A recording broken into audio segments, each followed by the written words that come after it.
For years, Teresa Giudice's daughters have grown up in front of television cameras. Viewers watched them navigate family scandals, legal troubles, and the pressures of reality TV fame. But last week, the spotlight shifted in a way no family wants. What started as an arrest involving Melania Giudice quickly opened the door to a much larger conversation about the public records attached to both Giudice sisters. The story began on May 14th when police in Montville Township responded to a domestic disturbance call. According to reports, officers arrived at approximately 6:12 p.m. and took 20-year-old Melania Giudice into custody following an alleged altercation inside the home. The charges immediately drew attention.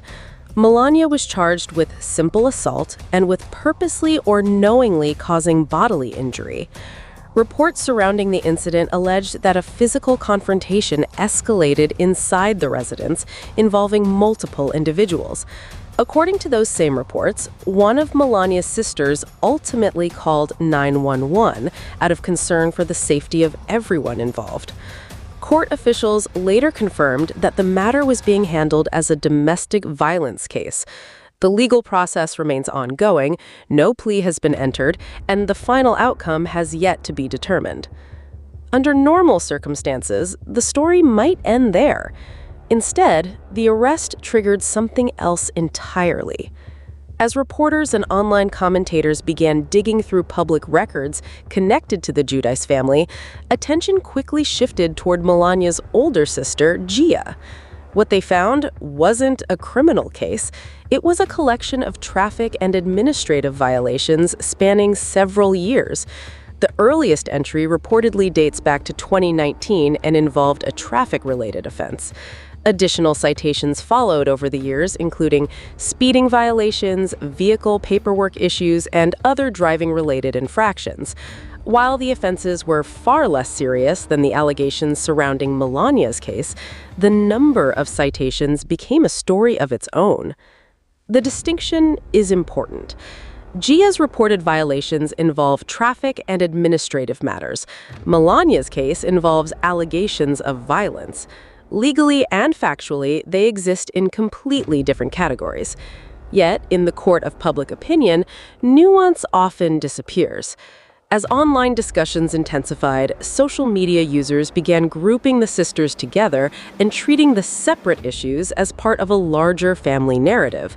The result was a wave of scrutiny that quickly spread across fan communities, gossip accounts, and comment sections. Meanwhile, Teresa and Melania adopted a strategy that only fueled more speculation. Rather than publicly addressing the arrest, both continued posting regular content on social media. Photos, videos, and routine updates continued appearing online as if nothing unusual had happened. For supporters, it may have been an attempt to maintain privacy. For critics, it looked like avoidance.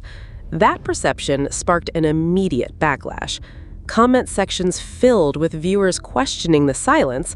Others pointed out what they viewed as irony, noting that Gia had spent years studying criminal justice while simultaneously accumulating multiple traffic citations. The criticism quickly expanded beyond the legal issues themselves, evolving into broader conversations about the family, their public image, and their history in reality television. As often happens online, the discussion eventually drifted far beyond the original facts. Jokes, speculation, and personal attacks began replacing actual reporting.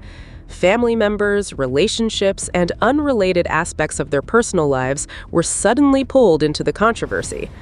And that's where the story reveals something larger than a single arrest. Reality television allows public figures to shape narratives, edit conflicts, and carefully manage how viewers see them. But police records operate differently. Once public documents become public, they exist outside of the control of producers, publicists, and social media strategies. That's why this story gained so much traction. It wasn't just about one arrest or a collection of traffic violations. It was about the collision between a carefully maintained public image and information that couldn't be filtered through a television edit. Whether the legal process ultimately clears or condemns anyone involved remains to be seen, but the reaction surrounding this case demonstrates a simple reality of modern celebrity culture. You can control the cameras, you can control your social media, you can even control the storyline on a television show, but once public records enter the conversation, the narrative belongs to everyone.